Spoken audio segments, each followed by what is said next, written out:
దక్షిణ కాశీ వేములవాడ రాజన్న ఆలయంలోని దేశంలోని ప్రసిద్ధ దేవాలయంగా తీర్చిదిద్దుతామని ప్రభుత్వ విప్ ఆది శ్రీనివాస్ పేర్కొన్నారు.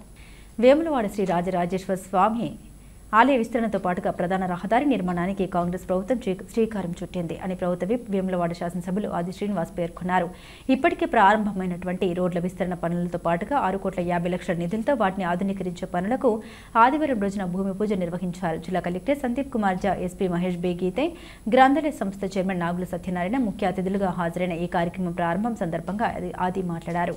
వేములవాడ పట్టణ వాసులతో పాటుగా రాజన్న భక్తులు అనేక సంవత్సరాలుగా ఎదురుచూస్తున్న విస్తరణ పనులు ప్రారంభం కావడం శుభ పరిణామమని, ఇచ్చిన మాట ప్రకారం 80 ఫీట్ల వెడల్పుతో రోడ్డు కూడా నిర్మిస్తున్నామని అన్నారు. ప్రణాళికాబద్ధంగా ముందుకు వెళ్తూ దశల వారీగా పనులు చేస్తున్నామని తెలిపారు. ఈ కార్యక్రమంలో ఆయనతో పాటుగా ఆలయ ఈవో రాధాబాయ్, మార్కెట్ కమిటీ చైర్మన్లు Rondi Raju, Chelukula Tirupati, municipal commissioner Anvesh, market vice chairman Rakesh తదితరులు హాజరయ్యారు. స్వామి కావడానికి అవకాశం ఇచ్చారు. అందుకు గౌరవనీయులు సీఎం గారికి, గౌరవనీయులు విప్ గారికి, సురేఖ మేడం గారికి, పొన్నం ప్రభాకర్ గారికి మరియు శ్రీధర్ బాబు సార్ గారికి చాలా చాలా థ్యాంక్ యూ. ఈ మంచి ప్రోగ్రాంలో మాకు హెల్ప్ చేసిన ఎస్పీ గారు మహేష్ గీతే గారికి, ఆర్డీఓ గారికి, తర్వాత మా మున్సిపల్ కమిషనర్ గారికి స్పెషల్ థ్యాంక్స్. దీంతో పాటు నుంచి 6.5 కోట్లు ఈరోజు మనం శంకుస్థాపన చేశాం ఈ రోడ్కి. ఇది కూడా 3 నెలలు కంప్లీట్ అయిపోతాయి. దీంతో పాటు ఈ టెంపుల్ విస్తరణ కోసం 76 కోట్లు కూడా శాంక్షన్ చేయడం జరిగింది. అది కూడా దాదాపు ఒక 10 రోజులు స్టార్ట్ అయిపోతాయి. అన్నదానం సత్రంకి కూడా మార్కింగ్ రేపు ఎల్లుండి నుంచి స్టార్ట్ అవ్వడానికి అది ఛాన్సెస్ ఉన్నాయి. సో మీ అందరికీ థ్యాంక్ యూ. ప్రెస్ మిత్రులు కూడా చాలా కవర్ చేశారు, వాళ్ళకి కూడా చాలా చాలా థ్యాంక్ యూ. కాశీగా పేరుగాంచిన వేములవాడ శ్రీ రాజరాజేశ్వర సన్నిధిలో కోరిన కోరికలు తీర్చు తండ్రి, కోడెముకు చెల్లిస్తా అని చెప్పిన విశిష్టమైనటువంటి పవిత్రమైనటువంటి మొక్కు భారతదేశంలో ఏ ఆలయంలో లేకుండా వేరే రాజన్న ఆలయంలో ఉన్నటువంటి సందర్భంలో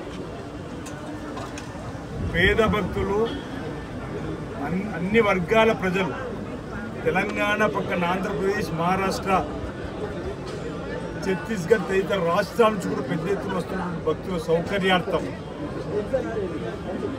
తెలంగాణలో ఇందిరమ్మ రాజ్యం రాగానే గౌరవ ముఖ్యమంత్రిగా శ్రీ రేవంత్ రెడ్డి గారు పదవి బాధ్యతలు స్వీకరించిన తదుపరి వేములవాడ రాజన్న ఆలయ అభివృద్ధి కోసం ప్రత్యేకమైన ప్రణాళికను తీసుకొని ఈ ప్రభుత్వం వచ్చిన మాసంలోనే వేములవాడ టెంపుల్ డెవలప్మెంట్ అథారిటీ సమావేశం గౌరవ ముఖ్యమంత్రి రేవంత్ రెడ్డి గారి నాయకత్వంలో జరిగే క్రమంలో జిల్లాకు సంబంధించిన ఉమ్మడి మంత్రులు పెద్దలు పొన్నం ప్రభాకర్ గారు, శ్రీధర్ బాబు గారు, ఎండోమెంట్ మినిస్టర్ సురేఖ గారి ఆధ్వర్యంలో అప్పటికే వేములవాడకు వచ్చి వెళ్ళిపోయి మళ్ళీపోయి తిరిగి రావాలనుకున్న 20 కోట్ల రూపాయలను ఆ సంస్థలందరికీ ధన్యవాదాలు తెలియజేస్తా ఉన్నా.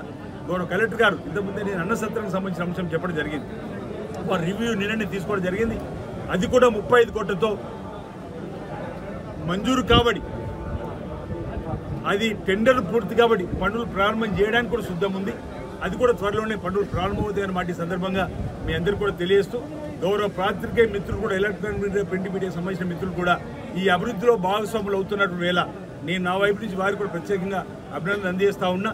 ఈరోజు మంచికి మద్దతు ఇస్తూ మనం ముందుకు పోయే క్రమంలో రాజన్న ఆలయానికి సంబంధించిన అంశంలో కూడా ఎక్కడైనా ఇబ్బందులు ఉంటే మీ ద్వారా కూడా మాకు చెప్పినట్టయితే, ఇటు మాకు కానీ అటు అధికారులకు చెప్పినట్టయితే వాటిని మౌల్డ్ చేసుకుంటూ ఏదైనా ఈ విధంగా చేస్తే బాగుంటుందనే ఆలోచన వస్తే దాన్ని చెప్తే తప్పనిసరిగా దాన్ని మౌల్డ్ చేసుకుంటూ వాటికి అనుగుణంగా రాజన్న ఆలయాన్ని అభివృద్ధి పద్ధతిలో తీసుకొని పోతామని చెప్పి సందర్భంగా తెలియజేస్తా ఉన్నాను. ఈరోజు అభివృద్ధికి క్షేత్రస్థాయిలో ముందడుగు పడ్డదని చెప్పిన సందర్భంగా మీకు తెలియజేస్తా ఉన్నాను.